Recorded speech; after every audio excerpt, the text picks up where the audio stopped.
마태복음 18장 5절 또 누구든지 내 이름으로 이런 아이 하나를 영접하면 곧 나를 영접함이니 누구든지 나를 믿는 이 작은 자 중 하나를 실족하게 하면 차라리 연자 맷돌이 그 목에 달려서 깊은 바다에 빠뜨려지는 것이 나으니라. 실족하게 하는 일들이 있음으로 말미암아 세상에 화가 있도다. 실족하게 하는 일이 없을 수는 없으나 실족하게 하는 그 사람에게는 화가 있도다. 만일 내 손이나 내 발이 너를 범죄하게 하거든 찍어내 버리라. 장애인이나 다리 저는 자로 영생에 들어가는 것이 두 손과 두 발을 가지고 영원한 불에 던져지는 것보다 나으니라. 10절 장가 이 작은 자 중에 하나도 업신여기지 말라. 너희가 말하노니 그들의 천사들이 하늘에서 하늘에 계신 내 아버지의 얼굴을 항상 배웁느니라. 오늘 교재 20쪽 5절 영화의 구원에 대한 이야기입니다. 구원의 가능성서부터 이제 문제를 짚어가는데요. 첫째, 죄상과 미덕. 영아들도 죄의 상태에서 중생을 요하며 오직 그리스도를 말미암아서만 능히 구원 얻을 수 있다. 그러나 자신적으로 범죄한 자들에게 비하여 영아들은 상대적 무죄와 복종성 및 신뢰성을 가진 자들로 인정된다. 이렇게 했어요. 구원의 가능성에 대하여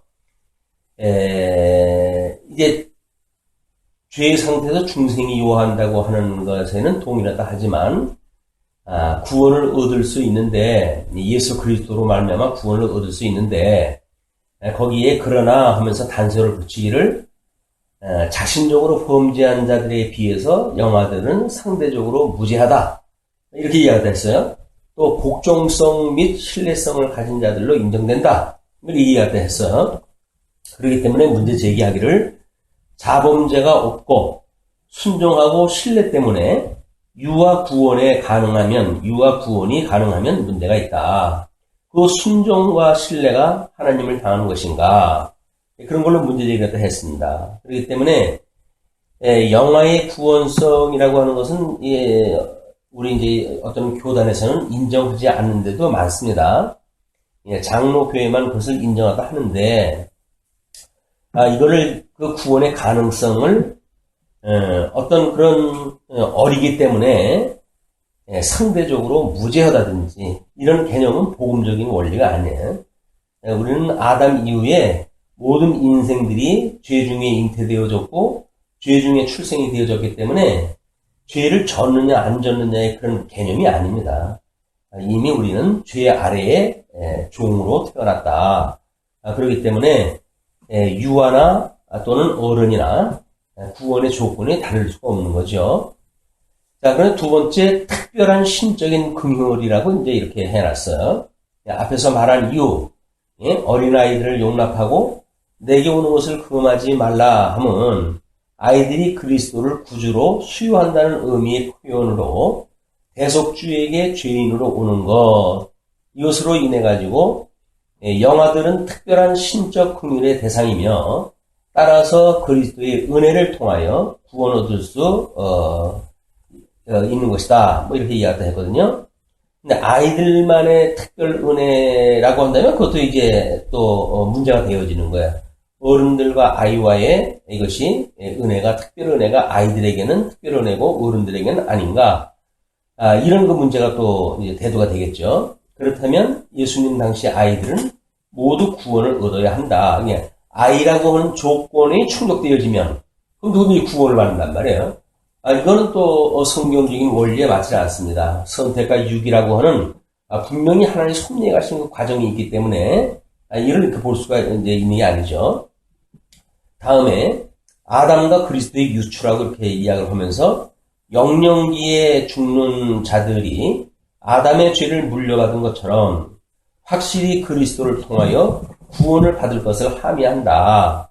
그러니까는 아담에 따라가지고 죄를 물려받았던 것, 시간 세계와 상관없이 그렇게 되었던 것처럼 그리스도를 통하여서 구원을 받을 것을 함의한다 이렇게 이야기하는데 그것도 맞질 않아요. 왜냐하면 아담의 죄를 물려받은 것이 아이들뿐만이 아니죠. 누구든지 다 포함되어지는데 그렇다고 한다면 과연 그리스도를 통하여 구원을 받는 것이 함의되어지는가? 라고는 문제제기가 또 될 수가 있어요.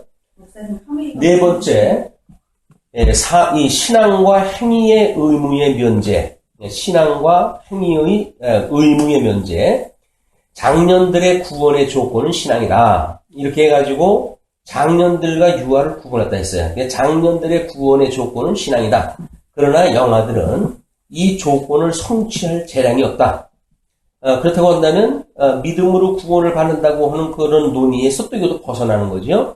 영아들은 자신적 어떤 행선과 범죄의 재량을 갖지 못한다.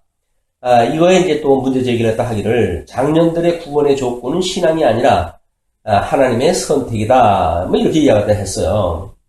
근데 이 장년들의 구원의 조건이 하나님의 선택이라고 하는 걸로 놓기에는 지금 우리가 양대 언약을 주시고 아담으로 하여금 그 양대 언약을 상실케 한 이후에 둘째 아담을 통해서 구원을 갖다 하신다는 이야기는 여기서 어떤 구원의 조건을 신앙이라고 하는 하나님이 창세전에 선택했다고 하는 그걸 근거로 해서 풀어나가기에는 너무 근원적인 거예요.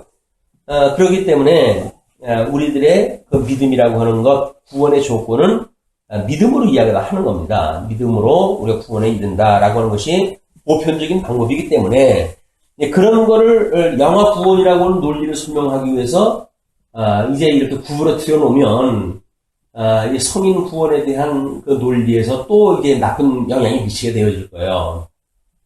그래서 선택한 영아는 구원을 얻지만 불택자의 영아는 구원을 얻지 못한다. 지옥에 가는 것은 범죄에 의하여 가는 것이 아니다. 죄에 의하여 죽는 것이다. 어린아이도 나면서부터 욕망과 죄를 짓는다. 악과 죄 그리고 범죄라고 하는 맥락으로 봤을 때 이 이야기는 맞는 이야기예요. 그렇기 때문에 우리가 선택한 영혼은 구원을 얻지만 불택자의 영혼은 구원을 얻지 못한다라고 하는 것을 영혼 세계 속으로 끌고 가게 되면 시간 세계 속에서 계시로 보여주는 사항이 보이지 않는 거예요. 이렇게 되어지면 하나님의 영광이 드러나는 일에 있어서는 또 이것이 계시관에 의해서 어떤 반대에 부닥치게 되어질 겁니다. 그래서 우리가 어떻게 보게 되면 우리 야곱과 에서가 태안에 있을 때로부터 나뉘어졌다라고 하는 그런 그 이야기는 이미 잉태되어진 얘는 모태 아내라고 하는 그 개념부터 이게 시작이 되어지는 거거든요. 근데 그 모태 안에 있었을 때의 에서와 야곱을 하나님께서는 큰 자가 작은 자를 섬기리라 라고 이야기를 허물어 해가지고 미워할 자와 사랑할 자가 이미 구분되어졌다는 거고 그거는 곧 구원받을 자와 멸망받을 자가 이제 예정되어진 대로 태안에서 좀 이루어지고 있다는 거거든요. 적어도 우리가 믿음에 대한 이야기를 너무 영혼으로만 끌고 올라가 버리게 되면 시간 세계 속에서 지금 영화가 구원을 받고 이 문제는 유아 세례 문제하고 또 연결이 되어지거든요. 그럼 유아 세례를 받는다는 이야기는 구원을 받을 수 있다고 하는 전제 아래 지금 유아 세례를 주는 건데 그렇다고 한다면 그것이 영원전에 있었던 근거를 가지고 한다고 하는 것은 설명상 이런 문제가 있는 겁니다. 그래서 구원의 가능성은 하나님께서 선택과 유기에 의해서 이게 될 수밖에 없는 영원한 근거가 될 수는 있어요. 그러나 그것이 과연 태안에서 그것이 어떻게 이루어지는가에 대한 구체적인 설명이 필요하다. 그래서 유아 세례라고 하는 측면에서는 보통 믿는 자 안에서 신앙으로 교육이 되어지고 어려서부터 그런 전제 아래 유아 세례를 주거든요. 그러면 영화와 구원을 받을 수가 있고 또는 받는 자와 안 받는 자가 나뉘어진다고 한다면 유아 세례라고 하는 그거는 누구한테도 주고 누구한테도 안 주고 그럴 수가 있잖아요. 근데도 불구하고 이 유아 세례만큼은 믿는 자 가정 안에서 이제 태어난 그런 그 유아인텍에만 세례를 주는 걸로 보아서는 그런 구분의 양식이 구원의 조건이라고 하는 걸로 보았을 때 유아 세례라고 하는 문제고 한꺼번에 연결되어지는 것이 바람직하다. 그래야 이것이 어떤 하나의 그 논리를 가지고 구원의 서정이라고 하는 전체적인 맥락 또는 뭐 세례라고 하는 그런 그 맥락에서까지 우리가 연결이 되어진다. 이렇게 보는 것이 이 문제를 해결하는 아주 중요한 포인트라고 보여집니다. 물론 세례요한이 6개월 때 예수님을 알아보고 복중에서 뛰어놀고 했던 그런 그것이 있거든요. 그렇기 때문에 하나님께서 우리들의 어떤 계시 세계 속에서 구원을 받을 수 있는 유아에 대한 문제는 믿음의 가정에 태어난 아이들을 중심으로 해서 가능성을 이야기하고, 왜냐하면 또 이제 그것이 만약에 다 원칙화가 되어지게 되면 그러면 믿음의 가정에서 태어난 사람들은 끝까지 다 자녀들이 믿음으로 해가지고 견인에 이르는 그런 신앙생활이 되어지는가? 아니란 말이야.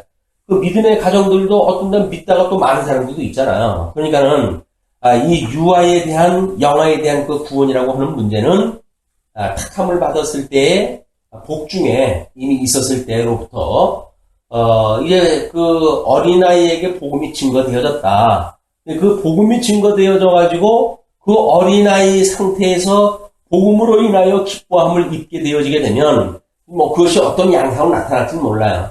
그렇지만 그렇게 해서는 구원에 이르는 것이고, 어렸을 때 이 복중에서도 그 복음의 길을 막은 아이라고 한다면 구원을 받을 수가 없는 거죠. 일단 그렇게 보는 것이 전체 맥락을 설명하는데 이제 그 어떤 일반적인 이런 그 대답이 되지 않을까 이렇게 생각이 듭니다. 그래서 구원의 가능성을 죄가 없다든지 죄가 작다든지 하는 문제로 설명하다고 하면 안 되고, 신적인 긍휼이 이 영아와 어른과 차이가 있다고 하는 설명 방식도 안 되고, 아담과 그리스도의 유추라고 해가지고 아담 아래 이제 출생되어졌다고 하는 그거는 둘째 아담이신 예수님 안에서 구원받는다고 하는 그거를 전제했던 섭니다 라고 하는 걸로 설명하기에도 이게 어른들의 구원관하고는 모순이 이루어지고, 또 신앙과 행위의 의무의 면제라고 하는 차원에서도 이 영아들만의 어떤 행성과 범죄의 재량을 가지지 못한다고 하는 이런 거는 어른들 관점, 출생 이후의 거를 사람으로 보는 관점입니다. 근데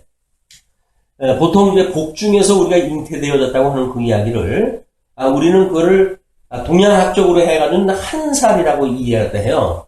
이미 잉태가 되어진 것. 그래서 아버지가 날 낳으시고 어머니가 날 기르셨다 라고 하는 동양적인 그런 어떤 관점은 어떻게 보면 성경에서도 이제 그가 그 아비의 허리에 있을 때로부터 이런 설명하다 하거든요.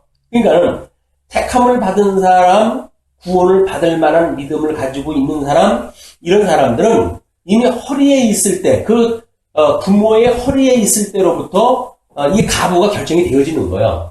그렇기 때문에 우리는 이제 어떤 밭에 떨어져가지고 60배, 100배의 결실을 맺는 그런 상태로만의 문제가 아니라 그 복음의 씨앗이 떨어지게 됐을 때 이미 그걸 받아들일 만한 토양으로서의 어떤 영화라고 한다면 하나님께서 이미 정해놓은 그런 그 섭리가 있다는 거죠. 나머지 부르심으로부터 견인에 이르는 모든 과정이 하나님의 절대 주권에 의해서 되어져 간다고 하면 거기에 우리 영화라고 하는 그런 그 부분도 영화는 하나님의 그런 그 작정과 섭리 안에 포함되어져 있는 같은 맥락으로 설명을 하는 것이 유익하다. 근데 왜 그러면 예정으로 보면은 다 그렇게 같은 맥락을 볼 수 있지 않느냐라고 이야기가 하는데, 그렇게 되면 다른 사람들로 예정되어졌기 때문에, 선택되어졌기 때문에 모든 과정들이 다 끝난다. 이렇게 되면 굳이 외소냐 내소냐 구분할 필요가 없는 거예요. 아니 내소 외소가 구분이 뭐가 필요가 있어요. 우리가 태안에 왔을 때 결정이 되어진다고 한다면, 그거는 영원한 구원을 받을 사람은 이미 외서라고 하는 그걸로 인해 가지고 멈출 사람이 없죠. 내소에 다 이르게 되어지는 것이니까. 그래서 그런 전반적인 것을 함유할 수 있는 이런 개념의 설명이 필요하다. 이것이 선택과 유기라고 하는 창세전의 문제와 그 다음에 그 믿음의 조상으로부터 우리가 뭐 그것이 또 아담의 어떤 혈육이라고 한다면 아담이라고 하는 믿음의 조상으로부터 우리가 이 구원에 이르는 어떤 그런 시의 개념으로 볼 수가 있겠지만 신령한 문제에 있어서는 그것도 아니란 말이에요. 우리의 이 조상의 허리에 있었다라고 하는 육적 개념으로의 그 문제가 아니란 말이에요. 그래서 육적 개념으로의 이 조상의 허리에 있었다고 하는 그 이야기는 이제 그 믿음의 가정으로 하나님께서 무엇인가 복음을 번창토록 선이라고 하신다고 했을 때 거기에는 그 영화가 포함되어져 있는 이미 터전이 하나님께서 선이라고 해가신다고 보여지고 그래서 부모가 믿음으로 수용이 되어져서 신앙생활을 잘 할 수 있도록 하나님께서 섭리를 하셨다고 한다면 그 태안에서 태어날 아이도 이미 그런 하나님의 섭리 가운데 있는 것으로 우리가 볼 수가 있다. 우리 아까도 이제 그런 이야기를 했지만 어떤 바깥으로 열매가 드러나는 일은 세월이 한창 강아지로 나타나는 일이거든요. 근데 그렇지 않은 거는 어떤 시간 세계 속에서 그 본질을 본다는 이야기는 이미 그 씨앗이 뿌려질 때로부터 이것이 토양이 좋은 옥토밭에 떨어졌는지 돌밭에 떨어졌는지 그거는 씨앗이 떨어질 때 이미 결정이 되어지는 겁니다. 그렇다고 한다면 우리가 그 영화가 복음을 받아들인다고 했을 때 그것이 나중에 어떤 결과를 봐가지고 결정되어지는 것이 아니라 하나님 구원받을 자라고 한다면 이미 그 토양은 열매를 맺을 수 있는 토양으로 그 아기를 섭리하다 해가신다는 거예요. 그런 맥락으로부터 설명하다 하는 것이 이렇게 뭔가를 끼워 맞추듯이 설명하는 것보다 훨씬 설명 방식이 낫지 않을까 이런 생각이 들고 이 영화의 구원에 대한 문제를 여기서 비판을 갖다 제기한 건 비판만 제기가 되어졌지 궁극적인 대안이 뭐냐면 창세전의 선택이라고 하는 거에 그 근거가 있다 라고 이야기하는 그거는 이 하나님의 뜻이 하늘에서 이루어진 것처럼 이 땅에서 이루어지는 것이 계시의 원칙인데 그 계시의 원칙이 무너지는 거예요. 이것이 잘못되어지게 되면 마치 이 땅은 마치 정과 같아서 천년이 하루 같고 하루가 천년 같다 라고 해가지고 성도들의 삶이 계시세계 속에서 하나님의 계시 섭리를 깨닫고 그리고 하나님의 그 영광을 배우면서 살아가야 됨에도 불구하고 마치 다 이루어진 것처럼 생각이 들어서 섰다 이루었다 라고는 오류에 빠지는 것이 그런 데 있다. 예, 시간 세계 속의 섭리 하나님의 섭리를 무시하는 어떤 설명 방식은 우리들한테 결코 건강한 신앙생활을 줄 수가 없다. 물론 확신이라고 하는 걸 갖게 되어 있는데 그건 주관적 확신입니다. 언제 뭐 하나님이 예정했다고 어디 써놓은 것도 없잖아요. 우리가 그냥 믿을 뿐이지. 근데 그 믿는다고 하는 거는 신념을 가지고도 그렇게 믿을 수가 있는 일이기 때문에 그런 어떤 계시세계 속에서의 계시 원리 그런 걸로 해가지고는 설명이 되질 않습니다. 그래서 이 땅에서 이루어지는 방식으로 더 구체적인 설명이 필요하다. 그래서 이제 요한이 예수님을 알아봤던 것처럼 또는 이제 그 요셉과 야곱이 하나님 앞에서 이미 태안에 있을 때로부터 나뉘어졌다라고 하는 그런 개념이라든지 이런 것들로 보아서 하나님께서 어떤 가정에 말씀을 주었을 때 이 태아가 잉태되어질 때로부터 씨앗이 이미 밭에 떨어졌을 때 그 가정이 복음으로 되어지는 가정이라고 한다면 마찬가지로 그 씨앗은 어떤 육신에 대한 씨앗뿐만 아니라 영적인 씨앗으로서 이미 작동이 되어진다. 그래서 거기에 택함을 받은 자, 영원히 구원을 받을 자는 그때로부터 이미 결정이 되어지는 거예요. 다만 우리는 모르죠. 누가 태안에서 그걸 받아들이고 누가 태안에서 받아들이지 않는 건 우리가 알 수가 없어요. 그걸 이제 구체적으로 요셉과 야곱이라고 하는 경우는 뭐 택자와 불택자를 가르치는 역사로 섭리가 다 하신 거니까 거기에서 하나님의 설명 방식으로 해서 알 수가 있지만 태아 안에서도 이미 갈리기 때문에 영화라고 하는 그것이 다 구원을 받는다든지 또는 다 멸망받는다든지 이런 방식은 맞지 않다. 창세전에 선택과 유기가 예정되었듯이 영화도 태안에서 이미 선택과 유기가 나뉜다.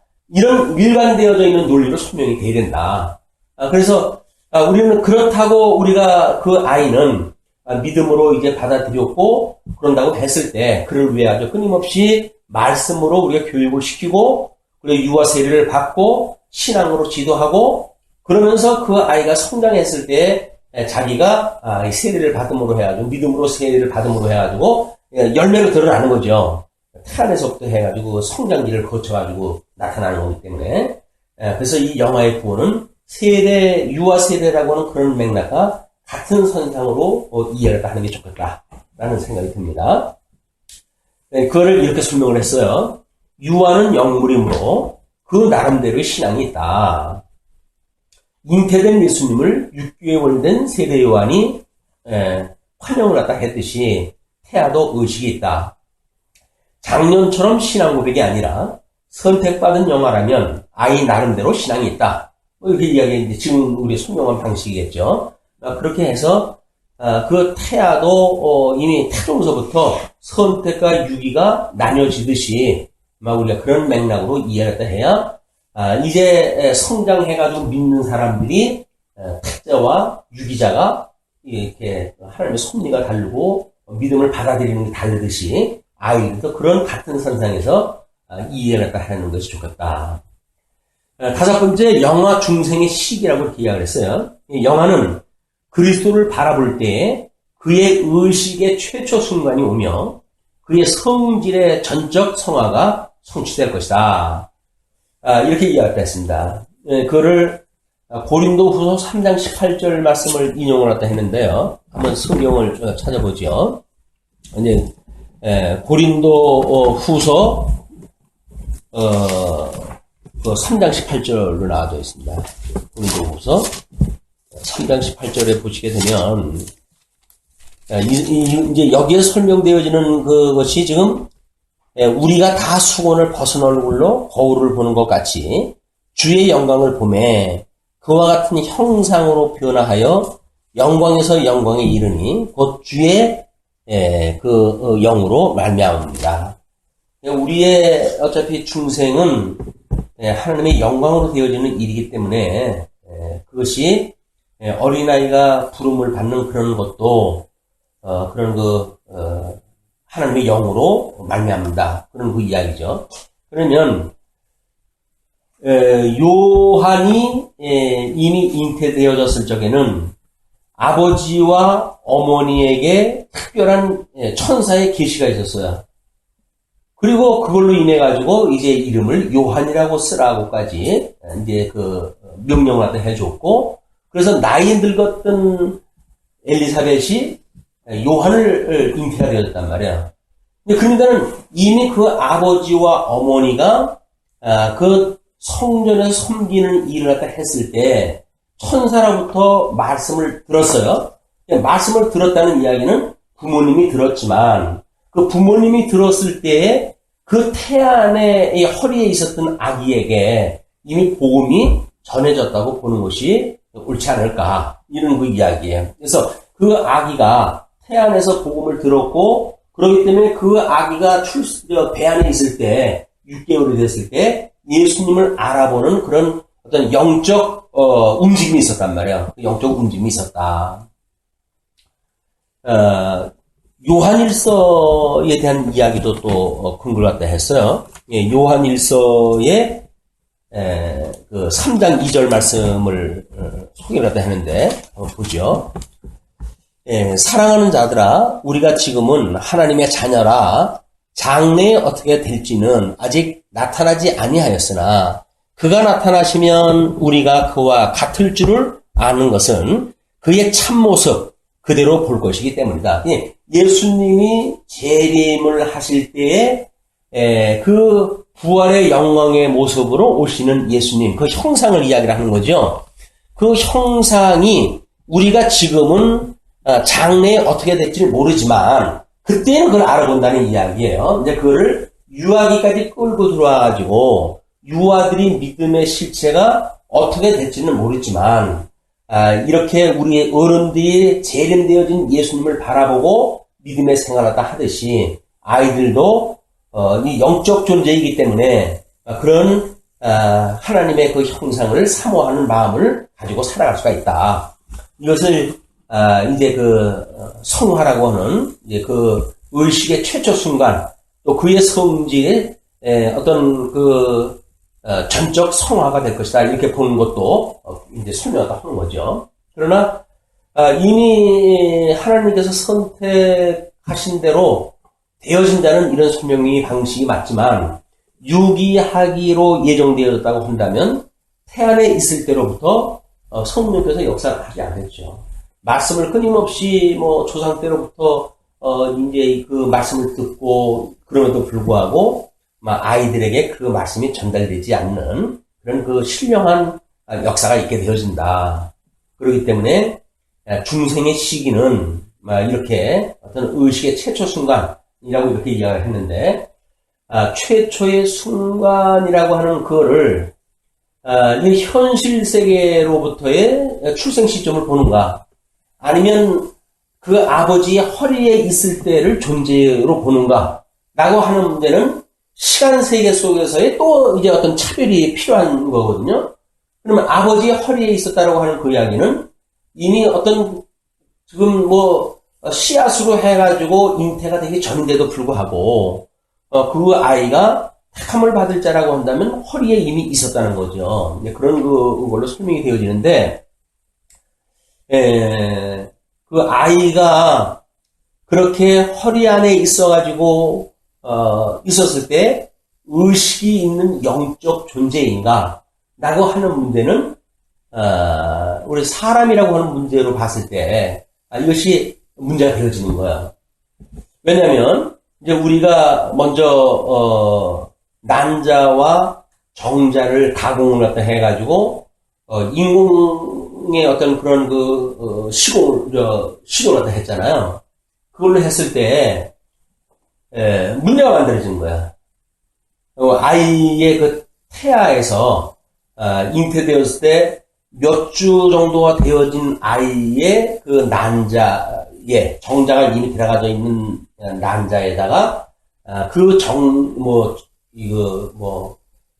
난자의 일부를 다른 난자로 이제 집어넣어 가지고 뭔가 이 조작을 또 하는 문제가 만들어지고 그랬을 때 우리 그것이 아기로 해가지고 난자와 정자가 만나가지고 이미 결합되어져 있다고 한다면 언제로부터 생명으로 봐야 되는가? 라고는 신학적 문제로 해가지고 상당히 그 센세이션이 일어났어요.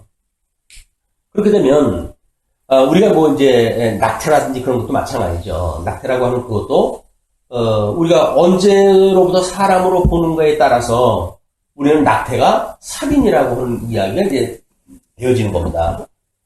그리고 만약에 그것이 뭐 자연유산이라고 할지라도 그 자연유산일 경우에 그 아이가 잉태되어진 데로부터 얼마가 지나갔는가 라고 하는 것이 시점이 되어지는 거예요. 근데 그때 이제 우리 뭐 개혁주의 쪽에 신학자가 이야기하기를 배아기로 들어서 가지고 14일이라고 그러나 그 정도가 되어지게 되면 이제 난자 속에 정자가 들어가가지고 14일 정도가 지나가게 되면 분화가 시작이 되어진다는 거예요. 그래서 거기 이제 분화가 시작이 되어지고 그러기 때문에 이미 뭐 뇌가 형성이 되어지고 그다음에 이제 그 밑에 몸도 만들어지고 막 이렇게 해가지고 이제 4주, 6주 이렇게 지나간다라고 하는 걸로 해가지고 그렇게 어떤 날짜를 정해가지고 그 이후부터는 낙태는 불가능하다. 그 이전이라고 한다면 가능하다. 뭐 이런 걸 이제 가름하다 했거든요. 근데 그것이 신학적으로 해가지고 정확하게 설명할 수 있는 방식이 아니에요. 그거는 그런 그 방식으로 하는 거는 그래서 이제 그런 것이 어떤 신학적 원리에 따라서 설명이 되어져야지 현실 세계 속에서 난자와 정자가 만나가지고 사람이 되어졌고 14일 이후에 생명으로 인정이 돼야 되고 라고 하는 설명 방식은 옳지 않다. 그걸로 한다고 한다면 성경에 어디 그런 이야기가 있나요? 그런 얘기는 없어요. 그렇다고 과학적인 어떤 현상, 지금 어떻게 너희들의 지혜가 있느냐? 그래서 복중에서 어떻게 아이가 조직되어지는 너희들이 아느냐? 라고 하는 수많은 질문들에 대한 거를 그냥 과학적으로 우리가 뭔가 이제 안다고 해가지고 그걸 우리가 할 수 있다라고 말하는 이야기는 옳지가 않다. 왜냐하면 그 아이의 어떤 존재 문제, 생명의 존재 문제는 하나님께서 예정하신 대로 이루시기 때문에 그것이 부모의 허리 안에 있을 때, 왜냐면 배우자도 이미 정해놓은 거예요, 사람을. 하나님께서 배우자를 다 정해놨다 그러잖아요. 그렇기 때문에 그 남자의 허리에 그 아기가 이미 존재하는 그때로부터 그걸 우리는 현상 세계 속에서 존재로 봐야 되지 않는가. 그래야 그 태아를 가지고 있는 어떤 부모들이 아기를 가지고 또는 결혼을 하기 위해서 또는 아기 결혼을 갖다 했을 때 아기를 하나님 앞에 기도를 갖다 한다든가 이런 거 문제가 나름대로 되지. 그것이 없다고 하면 기도도 사실은 불필요해요. 없는 아이 무슨 기도를 갖다 합니까? 근데 있는 아이를 없다고 생각을 하고 기도하는 것도 웃기는 얘기고. 그래서 우리가 원리적으로 해가지고는 부모의 허리 있을 때로부터 이제 그걸 알았다. 라고 하는 그런 성경적인 근거에 의해서 우리가 믿음의 가정, 그런 그 씨앗이 어디로부터 있는가라고 하는 근거로부터 생명의 시발점을 찾아야 되지 않을까. 그렇다고 그걸 무시해버리고 이제 그 영원한 세계 속으로 가버리게 되면 하나님의 뜻이 이 땅에서 이루어지는 계시의 역사가 없기 때문에 그것도 또 아니란 말이에요. 실질적으로 있는 역사인데도 불구하고 그런 그 문제는 그런 맥락으로 이해를 갖다 하는 것이 그나마 많은 어떤 그 도전에 우리가 합리적인 대답을 할 수 있다고 보여집니다. 충전이 필요하다고 녹화가 안 되는 거죠.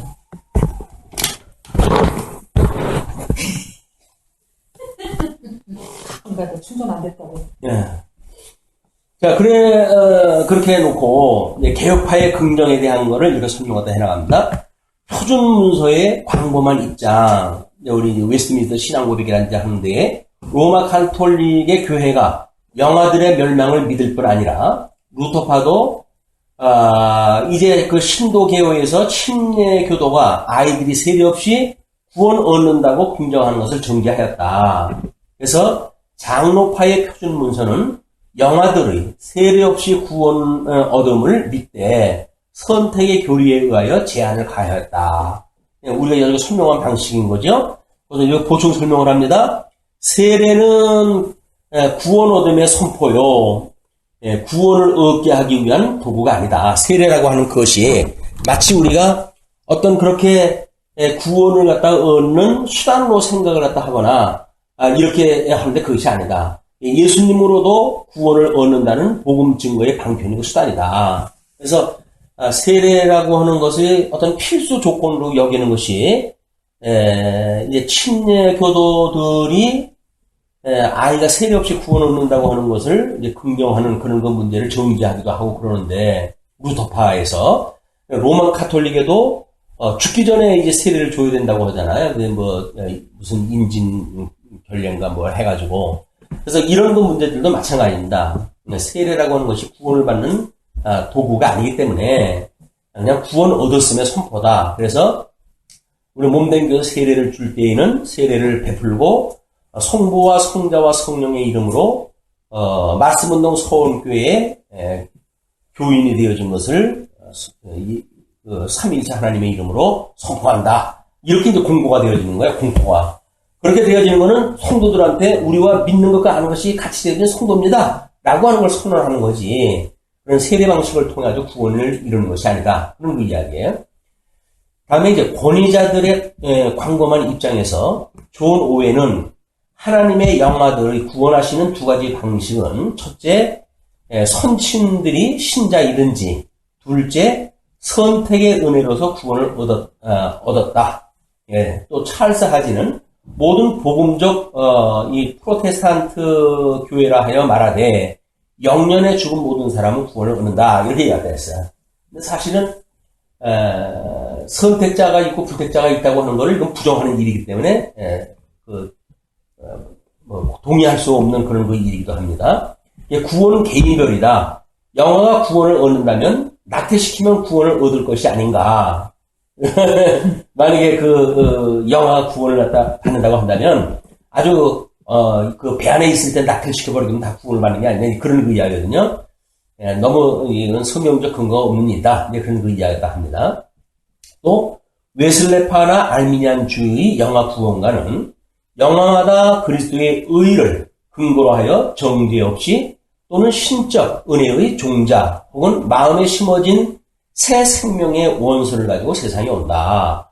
이렇게 이야기를 하는데 감리교 성결교는 예수가 세계 모든 사람을 다 구원을 얻게 했다. 만인 구원설이라는 이야기에 이게 세상 사람들을 다 구원했다는 이야기가 아니라 누구든지 다 구원을 얻을 수 있다라고 하는 전제 아래서 하는 이야기다. 이제 그런 그 이야기이기 때문에 그렇다고 한다면 교회 세울 필요가 뭐가 있냐? 다 교인들인데 그런 그 이야기죠. 문제 제기가 했어요. 다음에 네 번째 따라오는 불신자 구원 문제가 이제 만들어지는데 시련의 역설자들은 논리적으로 주장하기를 영아들은 내세에서 죄악 상태에 있다. 그들은 죽는 때에 시련기에 들어갈 뿐이니 그 시간에 그들은 그리스도를 수납할 수도 있고 아니할 수도 있다라고 이야기를 하는데 이제 그거는 비성경적이라고 해서 일축을 하다 했어요. 주관적 연합 없이도 구원을 얻는다고 하는 문제이기 때문에 그거는 불가능하다 그런 그 이야기거든요. 그럼 영화라고 하는 것이 어른하고 차이가 난다는 이야기는 이게 다 무조건적인 하나님의 섭리임에도 불구하고 어른들은 자기가 믿음으로 고백을 할 수 있다는 얘기, 신앙 고백을 할 수 있다는 이야기예요. 근데 그 신앙 고백에 의해서 우리가 세례를 받기도 하고 그러니까. 근데 유아 세례나 영아들은 사실은 신앙 고백이 있기 전에 세례를 갖다 베풀기도 하고, 이제 그 유아는 영아 같은 경우는 배 안에 있기 때문에 그것이 신앙 고백을 했는지 안 했는지 우리는 볼 수가 없어요. 알 수가 없어요. 그러나 우리 요한의 예를 갖다 보게 되면 기뻐하고 예수님을 알아보는 그건 이제 하나님을 알아볼 수 있다고 하는 그 이야기는 이미 어떤 회개가 되어졌고 상실한 마음이 회복되어졌다고 하는 그런 개념 아닙니까? 그렇다고 한다면 우리들의 개념도 영화의 그런 그 개념을 예수님의 그 잉태되어졌던 요한이 알아봤던 것처럼 그렇게 설명하다 하는 것이 너무 구체적인 걸로 해가지고 해서 어떤 반대에 부닥치기보다는 우리가 수용할 수 있는 보편적 방법으로 머무는 것이 또 성경이 설명하는 방식 정도에 끝나는 것이 옳지 않을까. 굳이 성경에 없는 것까지 우리가 논리를 가지고 근거를 댄다고 하는 그것도 그렇게 성경적이 아닙니다. 성령이 우리 인도하는 것만큼 가서 우리가 인정하자. 그래서 요셉과 야곱을 하나님이 어떻게 사랑하고 미워했는지 이 복중에서 그것이 갈린다라고 하는 그런 개념과 그다음에 요한이 예수님을 6개월 되어졌던 그 요셉이 요한이 알아봤다고 하는 그런 내용, 기쁘게 뛰어놀았다고 하는 그 예수님을 맞이했던 그런 그 장면들 이런 걸로 해가지고 설명을 그 정도에서 그치는 것이 우리 개혁주의의 성경관에 맞는다고 보여집니다. 너무 이거를 어떤 관념의 세계 또는 이론의 세계를 끌고 가는 그 이야기는 지혜로운 일은 아니라고 보여죠. 이렇게. 그래서 그걸 비성경적이고 주관적 연합 없이도 구원을 얻는다고 하는 모순이 있기 때문에 그런 이제 문제 제기라도 했는데 어떤 것 하나 문제 제기되지 않은 게 없어요. 다만 표준 문서에 이제 보여줬던 우리들이 보고 있는 믿음의 선배들이 종교 개혁 이후에 보여줬던 그런 그 이야기에 대해서만 문제 제기가 아닌 설명을 하다 해놓은 겁니다. 설명 방식으로. 그래서 적어도 이제 우리 그 표준 문서에 영아들의 세례 없이 구원을 갖다가 받는 것을 우리는 믿는다. 그다음에 선택의 교리에 의하여 제한을 가하였다. 택자와 불택자가 이미 거기에 있다. 라고 하는 정도로 이야기를 머무는 것이 우리들한테는 필요한 개혁교회 쪽에서 우리가 인정하는 그런 수준으로 설명이 되어진다. 그것까지만 보시면 좋을 것 같아요.